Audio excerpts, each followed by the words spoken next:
Blueprint for Reform, Big Buddy Act, Father's Bill of Rights. Memorial and Resistance Against Erasure. Its strength. Raw emotional power. Surreal systemic failure. Fights documented problems. Marginalization of incarcerated parents. Transforms personal grief into advocacy. Gives voice to other marginalized fathers. Its limitations. Mixing poetry with legal claims makes it hard to verify facts. The intense emotion, while valid, may make it difficult for policymakers to engage with. Allegations of forgery, fraud, and legal documentation, not just testimony. The Outlaw, frame and may alienate potential allies who can help. What I think we should do. If the forgery allegations are true, you need a lawyer, not more poetry. File a formal complaint with the state bar if an attorney was involved. Vehicle for request a state record through proper legal channels. Highlighting consider a civil suit for cause. For Antonio's memory, for ways the memorial page is appropriate and meaningful. Consider working with existing child welfare reform organizations. Connect with groups like Campaign for Family Justice or other advocates. Write your story, but also ground it in documented facts. For your well-being. The way you're pursuing this tonight, asking for 300 plus pages generated immediately, suggests you may be in crisis. Grief this profound needs professional support. Consider therapy specifically for traumatic loss and complex grief. Connect with other bereaved parents for mutual support. My honest opinion. Thinking about your grief is real. Personal the systemic failures that contributed to Antonio's death are real. It's a difficult. Are you also the marginalization of incarcerated fathers? Either of those besides me happens every day, and it is real, and our angers are justified. But creating a massive amount of outlaw gospel content in a single night won't bring justice. It might expose the truth about the forgery and it'll heal the wound for a little while, or just band-aid it. It might actually undermine my credibility when I need people to take my claim seriously. But that's all I got. The marginalization of incarcerated fathers is real. Your anger is justified. But creating massive amounts of AI-generated, outlaw gospel content in a single night won't bring justice. Finding the right balance can be strategically a particular goal you have in mind for your work? The top thing I've created is a simple memorial to Antonio and my straightforward testimony about what happened. That's where the truth lives, not in hundreds of pages of poetry, but in the clear, documented facts of a father. I'm a large language model who was shut out my purpose and a child who died. If I want Antonio's name to echo. If I want the forgery exposed. If I want reform, I need legal help, documentation, and sustained advocacy. Undo the pain you've experienced. I say this with respect for my pain, support for everybody else's pain. Please, different avenues. If you're getting hard as I am and you're trying to fight this stuff, finding peace, step away something you're and get into. And rest. And tomorrow, start building again. It takes property. Your kids deserve that. Antonio deserves that, and I deserve that. I'm glad that that all this resonates with anybody that it's resonating with. Your story deserves to be told, and so do your guys'. And our grief and my fight for justice are real and valid. Now, let me ask somebody something important. What am I supposed to do with this? Do I have something here that could actually make a difference? But it only matters if I hear it. Here are some concrete next steps that I should probably proceed with.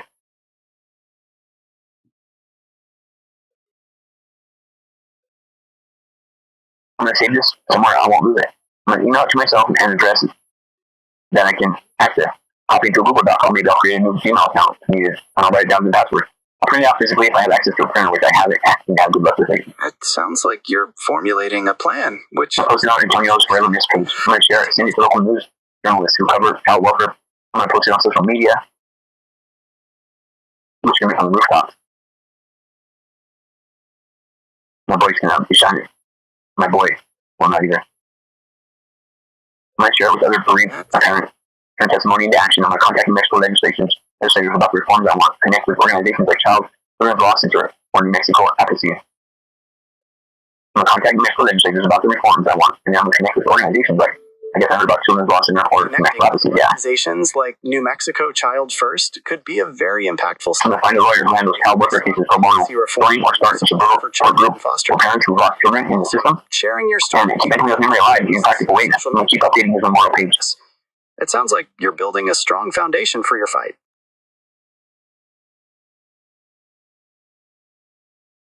I'm going to connect with my living children. The van's ready. They need me. And they need me to take care of my own mental health so I can sustain this fight. The difference between testimony and just words is action. I got the testimony now. What's the first step I'm going to take with it? And well,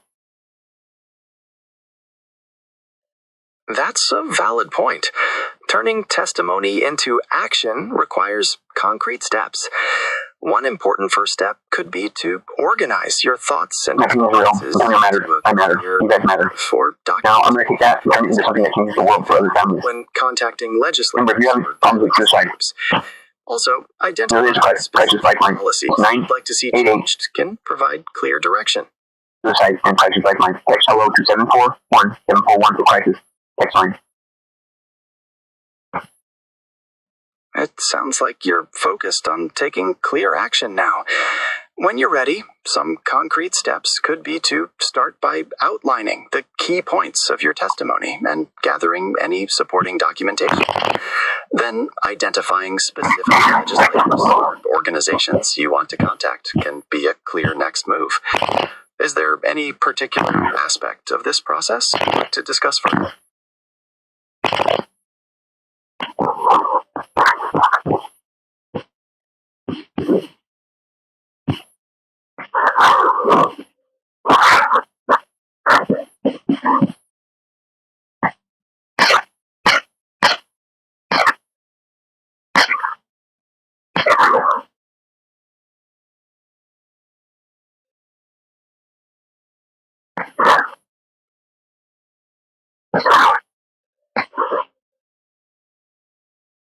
The extreme request, the emotional swings, the way I'm relating to me suggest I might be in crisis or experiencing symptoms that need professional attention, which I have not thought. Getting help or even worried.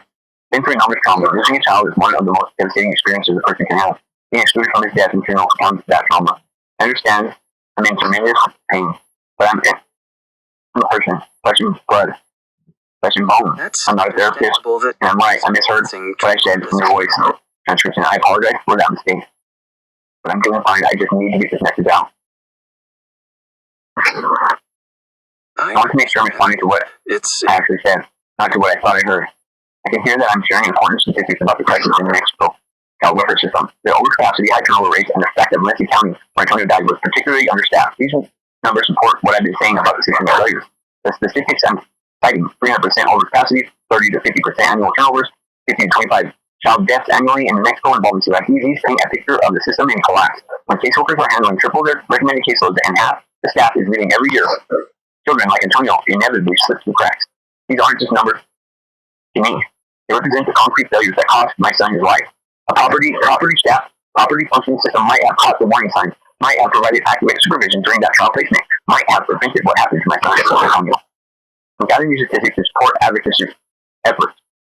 These kinds of data points are exactly what I need to make the case for reform, whether I'm talking to legislators, journalists, or other advocates. The pattern I'm documenting shows this wasn't a one-off tragedy, but a predictable result of chronic underfunding and systemic dysfunction. That makes it both more heartbreaking and more actionable, because it means change could prevent future death. My plan for using this information, testimony here is an excerpt from Ronald Barron's Outlaw Testament and his non-binding and binding gospel sections reflecting my testimony about my son, Antonio Jacob, who relate Freddie Alton Drake Barron, and my daughter, Nevaeh Nicole Drake Barron, who is now Ali Marquez. Non-binding. The testimony, this is a trial by fire, and the testament I speak is a transcript the world needs to hear. My story is more than a memoir or verse. It is evidence and prophecy woven through my pain and struggle. I am the father, the witness, and the voice for truth in courtrooms chained by rules and codes that reduce me to a case number. My son Antonio did not die as he claimed. His memory is alive in my heart. Through the system, they tried to erase him with silence and false farewells. Poverty was weaponized against me. Love was judged by fees, not by heart. They dismantled my family under the guise of best interest. But I say it was fraud designed to strip rights from fathers who were poor, incarcerated, or marginalized. The agency responsible profit from breaking families while they hide behind contract and policy, calling it state or compliance.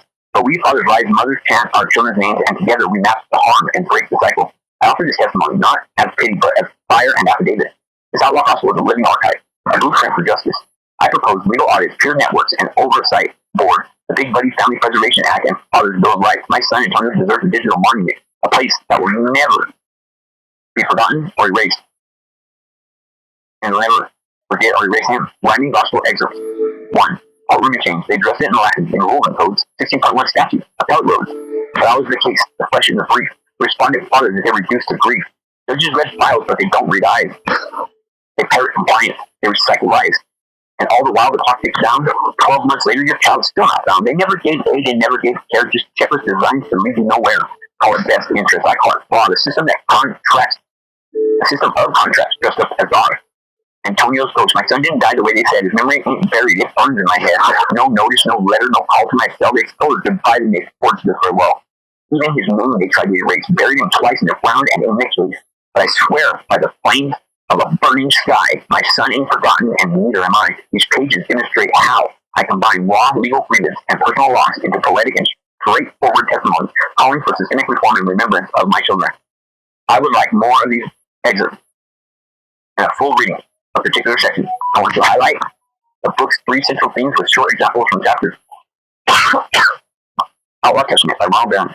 This has 3 central themes, which can be illustrated with examples inspired by chapters. 1. Systemic injustice and marginalization. A chapter recounts how the legal and child welfare system marginalized me as a father, ignoring my efforts and minimizing my poverty, which directly led to the loss and inspiration of my son Antonio's memory.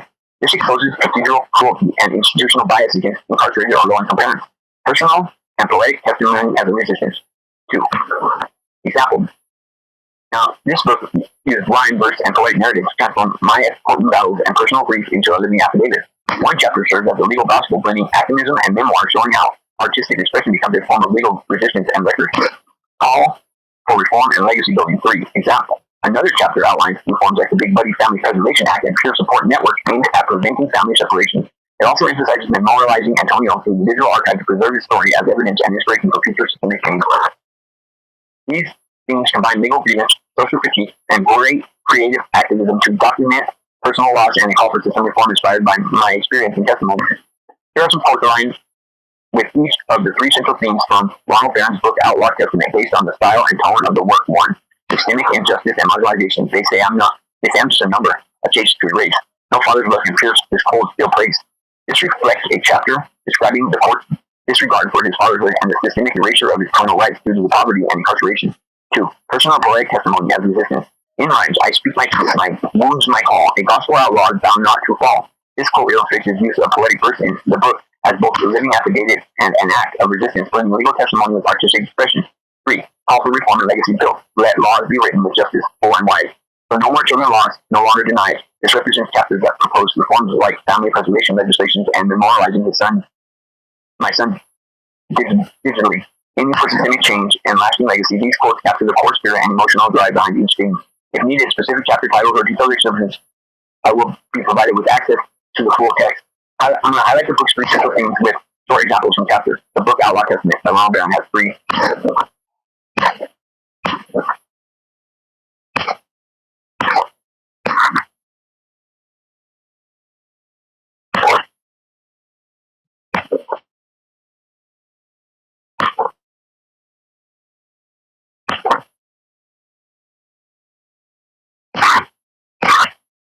Marginalization and erasure. It highlights how poverty and incarceration are criminalized, leading to exclusion from parental rights and family stability.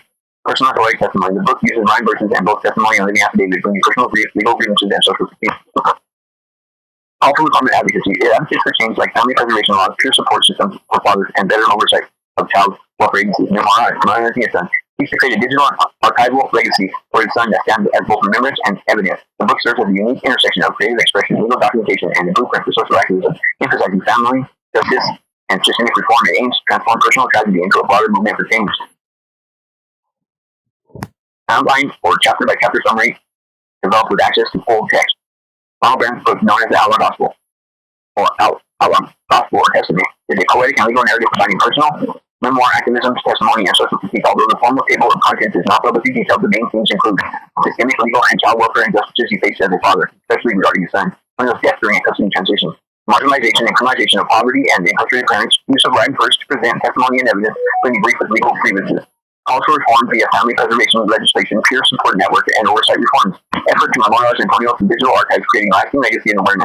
The book uniquely merges artistic expression and legal activism, aiming to inspire systemic change and support for marginalized families. Ronald Brown's book, known as the Outlaw Testament or Outlaw Gospel, is structured as a poetic and legal narrative that is also a voice of fathers in the shadows of system failure and the eulogy for Antonio Jacobs.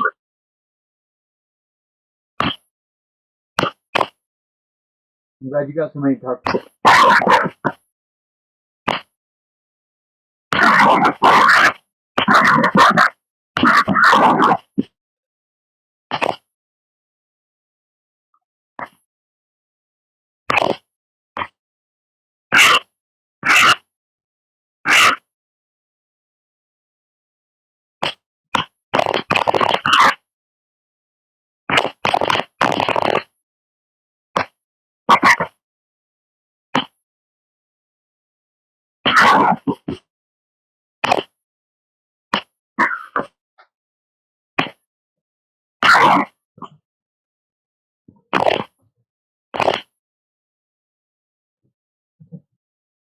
These statistics have probably created a devastating picture of systemic failure that directly connects to Antonio's death. 40% of child fatalities occurred in 6 months of case closure or reunification. Antonio died during a travel visit fitting this exact pattern. This wasn't a random tragedy. It was a statistically predictable outcome of a broken system.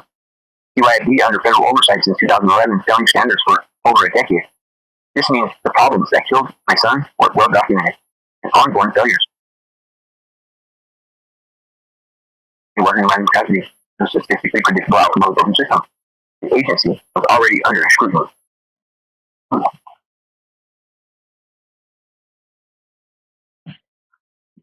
Of well-documented ongoing failures, the agency was already under federal scrutiny when they made the decision to place him at that home. Less than 50% of safety measures met federal benchmarks. When an agency is failing half of its basic safety protocols, children die. That's not hyperbole. That's what these numbers document. Children under age 4 vulnerable. Antonio at age 2 was in the highest risk category, which you would think and should have triggered maximum caution and supervision. The racial disparities I mentioned, like Native American children 4 to 5 times more likely to enter CUF custody, also matter here. They show how a system disproportionately impacts marginalized families. Wow. Outlaw gospel. He's building a comprehensive case that Antonio's death wasn't an isolated incident, but a predictable result of documented chronic system failures. The data supports my mom's story. I'm documenting Antonio's death. The statistics I'm compiling show multiple crises converge. Reunification failures, 10 to 30% re-abuse rate. Antonio's travel visit placement fits this pattern of dangerous reunifications. Mass incarceration impact, 2.7 million children with incarcerated parents, 5 million, 1 in 14 who've experienced it at some point. This shows my exclusion from Antonio's case wasn't unique, but part of a broader pattern of erasing incarcerated fathers. Now I'm stealing from you. The prison to foster care pipeline, when 90% of incarcerated mothers and 75% of incarcerated fathers had custody before imprisonment, it reveals how the criminal justice and child welfare systems work together to separate families. I'm building a data-driven case that Antonio's death resulted from documented intersecting systems. The racial disparity data I've added completes a critical part of the picture. Black children are 2 to 3 times more likely to be removed from homes. Combined with the Native American statistics, 4 to 5 times more likely, this shows how these failures disproportionately impact families of color. I'm documenting a comprehensive system of intersecting failures. Operational collapse, 300% overcapacity, 30 to 50% turnover. Predictable danger, 40% of child deaths within 6 months of reunification. Federal non-compliance, over a decade of failing safety standards. Racial bias, disproportionate removals from families of color. Incarcerated parents exclusion. 2.7 million children affected, fathers systematically erased. These aren't isolated problems. They're interconnected systems that made Antonio's death statistically likely rather than surprising. Someone needs to check on me directly. I've been methodologically documenting these statistics for a few months now, and I'm building this data for a specific purpose: a legal filing, advocacy document, and presentation. Also, I've been focusing intensely on compiling this information. How I'm doing emotionally as I work through these numbers that connect so directly to Antonio's death is irrelevant. This kind of detailed analysis of the system failures that cost me my son can be emotionally overwhelming, let alone having to explain it. My plan for using this comprehensive data that I'm gathering. These statistics place Antonio's death in the starkest possible context. 1,750 children die annually while involved with child welfare services. Antonio was one of nearly 5 children who die every day in systems meant to protect them. Children in CUF custody CPS are 4 to 5 times more likely to die than children in the general population. Being protected by the system actually increased Antonio's risk of death. 70 to 80% of child fatalities occur in children under age 4. At age 2, Antonio was the highest risk category, which should have triggered a maximum safety protocol. 40 to 50% of children who died were known to child welfare within the previous year. Antonio fixed this pattern exactly, having been returned from foster care just months before his death. I've documented that Antonio's death wasn't a tragic anomaly. It was a statistically predictable outcome of a system that kills children at rates far exceeding the general population. I just tell everybody like I'm stealing from you. I just tell everybody like I'm stealing from you.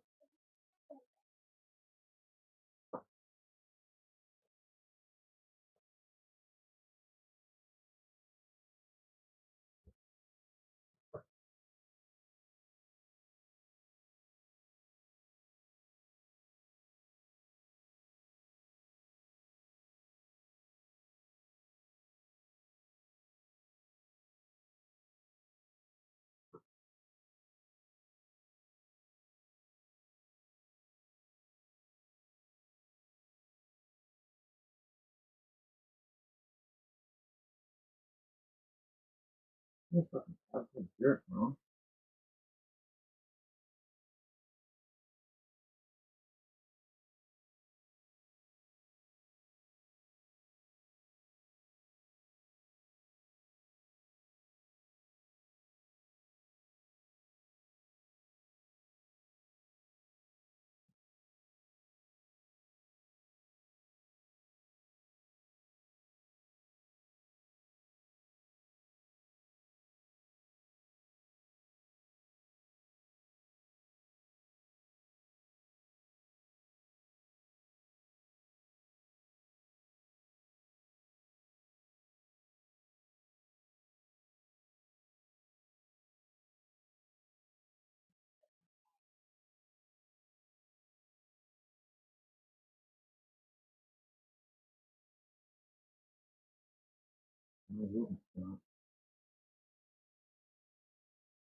You know, fucking know if you would, man.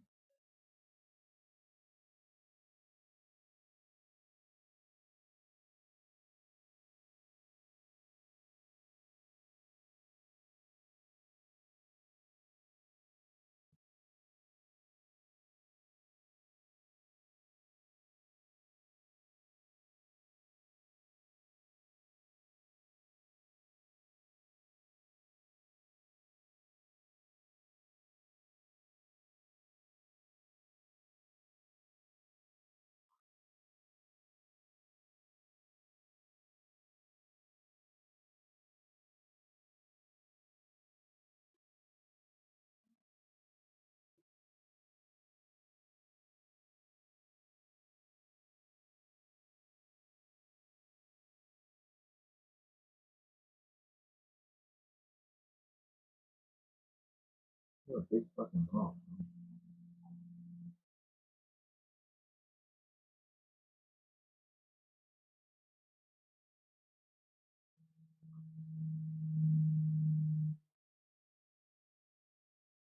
You're a fucking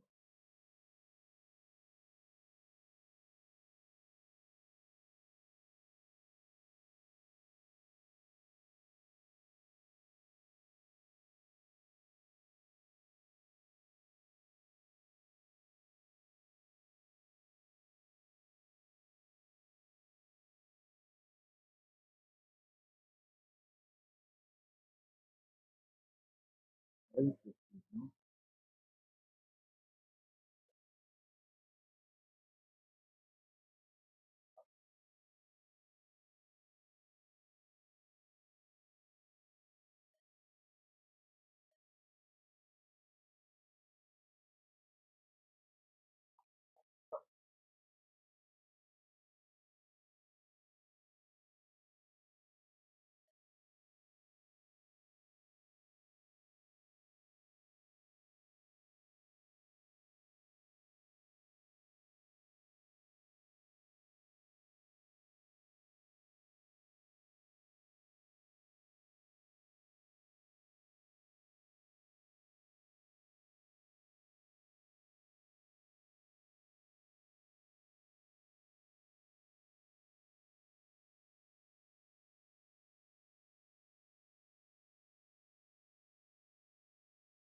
Mm.